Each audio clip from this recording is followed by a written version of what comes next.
May pagkakaiba. Congressman yung kalaban namin dito. Ang isang kongresista, bukod sa bahagi siya ng isang body, ng legislature na may power of the purse, may power gumawa ng batas, may influence, may mandato, may power to cite in contempt, may power, pandami niyang powers. Kami, ang sinasandalan namin ay ang aming mga karapatan sa ilalim ng saligang batas. Karapatan magsalita at magpahayag. Karapatan na magpulong-pulong. Karapatan na magpetition for redress of grievances. Garantisado ng saligang batas. Pero, may ini-endanger nila yung karapatan na yan eh. Kaming ordinaryong mamamayan, mayroon kaming sinasandalan, pero kahit yon gusto nilang salagin. Gusto nilang i-corrupt. Kasi yun lang ang nakikita natin dito. Nasa kanila na lahat, may pera sila, may power sila. Kayang-kaya nila kaming i-cite in contempt. Tingnan niyo yung pampabalahura nila sa amin during the hearing. They said that because they can. Kaya nilang i-threaten yung lisensya ko. I'm the only lawyer here. And the only reason they were asking for my disbarment is dahil hindi ako nagpakita sa hearing. Pero entitled ako dun sa sarili nilang mga rules. Entitled ako to notice. Bukod pa dyan, anong ginawa ko bilang isang abogado?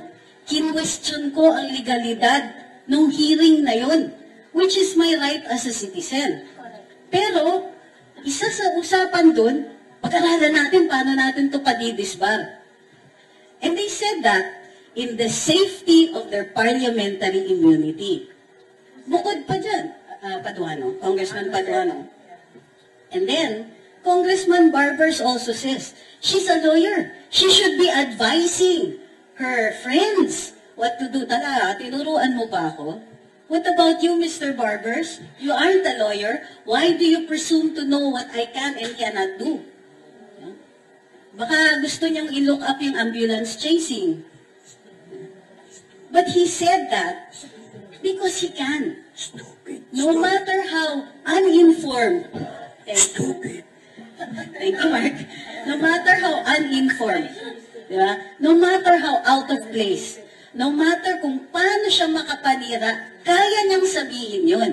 Ang gusto niya, kunin niya yung karapatan namin na magsalita in the same way that he does. Pwede tayo magsalita to check our government officials. Kasi nakaupo sila, by the power of our vote, nakaupo sila being paid by our taxpayers' money. Pero gusto nila limitahin yung karapatan na yon under the guise of fake news. O sige, fake news? Hindi man nila ma-define ang fake news? Aminado sila walang batas sa fake news? Aminado sila na even the press secretary says, pag-aaralan pa namin. And Congress's inquiry is pag-aaralan pa namin. Pero anong ginawa nila nang di kami dumating? Nagpa-imbestiga sa BIR kung nagbabayad kami ng buwis. Tayo ba may power to do that? Taxes, our tax returns are confidential in nature.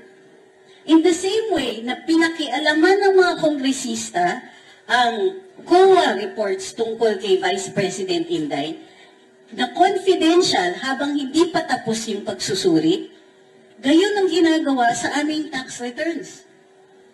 Sino ba sa kanila ang willing na magpakita ng kanilang salin? Ha? Kung gusto niyan lumaban, sige, pero magdidemand ako laban patas. I'll show you you show me yours, I'll show you mine. Yes. Labas niyo salin niyo. Labasan. Labasan ng pera. Gusto na. Saka, sa kanila, meron. Malalaman yung qualified pa ako sa 4Ps. Ipapasok tayo sa 4Ps. Sila may hidden wealth, kami may hidden poverty. Ano ba? Unexplained poverty. Baka malaman yung akabaka-account ko yan. Social climber. Bukod sa salin, may liquidation din, ha? Ayun. Ay, nga pala. Habang nandito na rin lang tayo, labas niyo rin kung paano nagka-blanco yung BICAM report. Ang dami ninyong gustong palkalin sa amin from the safety of your immunity. Pues, may limitasyon din po ang immunity ninyo. Correct. Bukod pa dyan, dumudulog sa Korte Suprema ang ilang mga grupo tungkol dun sa mga ginagawa ninyo at tupagin nyo kaya yung depensa nyo. Tama lang naman na magtanong kami. Alam nyo yan. Pero ginagawa nyong excuse yung fake news. Sa pagsusuri ng ilang mga dalubhasa, sinasabi na nila, may problema tayo sa fake news kasi yung ibang sinasabi nyong fake news ay time-bound. Ibig sabihin, pwedeng mali noon, pero totoo na ngayon. O anong gagawin natin kung naparusahan na yung tao? Anong gagawin natin pagka yung katotohanan, kayo mismo yung gumagawa ng pagkapeke na nun? Paano ko yung pagkapeke galing sa inyo? Gagamitin nyo pa rin ba yung parliamentary immunity ninyo? Ang nakakatawa dyan is, akala nyo naman hindi kami nasasaktan in the same way that you are? Meron din naman nagtotroll sa amin. Yung iba, binabayaran nyo pa siguro. Emphasis. Diba? Diba? Paano kung Paano kung may mga gano'n? Dalawa ng ensaymada, please. Meron ba? Yun. Paano kung ganon? Kami tinotroll din kami. Pero hindi kami pikon katulad nyo. And in fact, alam namin na kaya lang ninyo ginagawa yan because you are enjoying your power a little too much. Kaya kami nagsasalita because you're enjoying your power a little too much. Doon kayo sa enjoying party. Nasaan yung serbisyo? Kung may nakikita kaming serbisyo sa inyo, ang dali sabihin na, kawawa naman si Congressman, sige. Hayaan ko muna ngayon. Kasi maganda naman yung mga pinasa niyang batas wala nakikita ko yung GAA na pinasa ninyo In 2024 and 2025. Kala niyo nakalimutan namin yung almost 800 billion pesos na ayuda? Hindi. Mr. Congressman, parang parang yung sinasabi ninyo sa amin, kaya nyo magsalita, dito kayo magsalita sa amin ngayon. Kami, sabihin din namin yan sa inyo, Mr. Congressman, tara sa korte, doon kayo mag-explain. So, si President Duterte meron siyang sinasabi at gusto ko sabihin sa mga congressmen kasi kailangan nga i-recalibrate at kailangan paalala sila. No? Hindi kayo special. Mga trabahante lang kayo sa gobyerno. Kami, may karapatan kaming punahin ang mga pinagagawa ninyo kasi pasweldo kayo ng bayan. So, wala dapat natatakot na kahit na sinong Pilipino na mag-criticize sa isang lingkod bayan. No? At saka gusto ko talaga yun kasi may sinasabi kasi nila, magdemanda ka, Ace. Pero kasi hindi ko na-experience yun nung nagtrabaho kami kay PRRD na short stint ko sa gobyerno. Napakarami ng ibinato sa amin. Pero hindi namin pinakialaman, hindi namin pinatulan. Kasi nga maliwanag sa amin, ramdam na ramdam namin yung kapangyarihan na hawak namin sa mga kamay namin.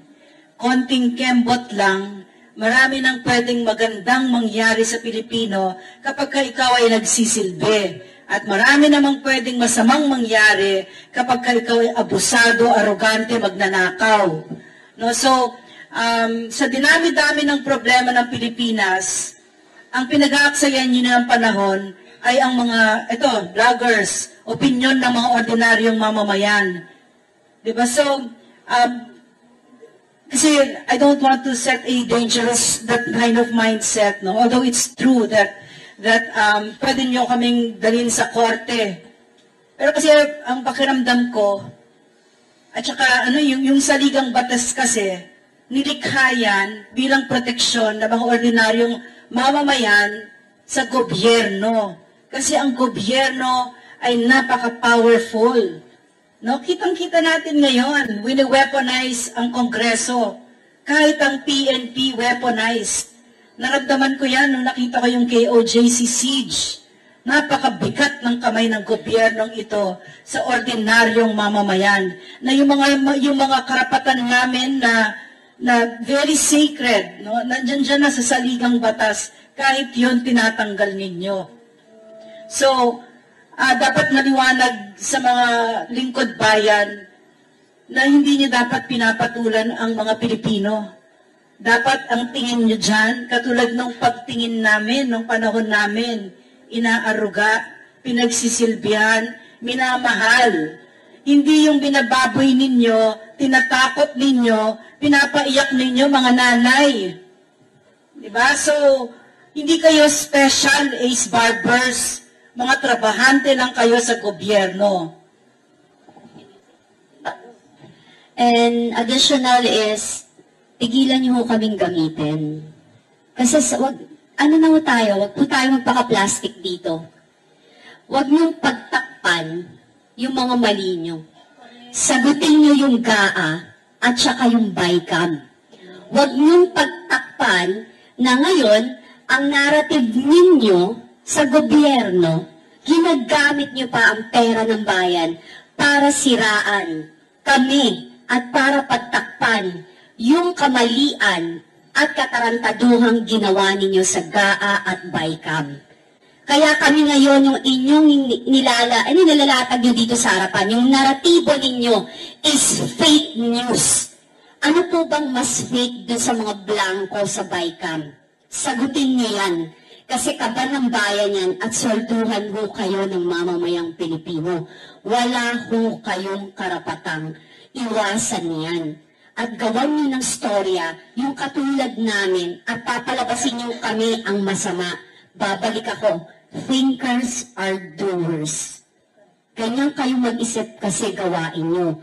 Pati ang impeachment ni VP Sara, kating-kati kayong gawin kasi you want to cover up yung mga mali niyo. Yung mga kalokohang ginawa niyo dyan sa BICAM at GAA. Huwag nating tigilan niyo yan. Sagutin niyo ng diretsyo. Then, doon tayo mag-usap. Sinabihan ko naman kayo, para patas, mag-usap tayo sa equal grounds, hindi dyan sa HOR. Gusto niyo magbardagulan, sabi nga ni Commissioner Attorney Rowena Guanzon. Bardagul Queen yan. Wala ito sa kulay ng partido natin. Dilaw, pink, berde, pula. Doon tayo sa tama.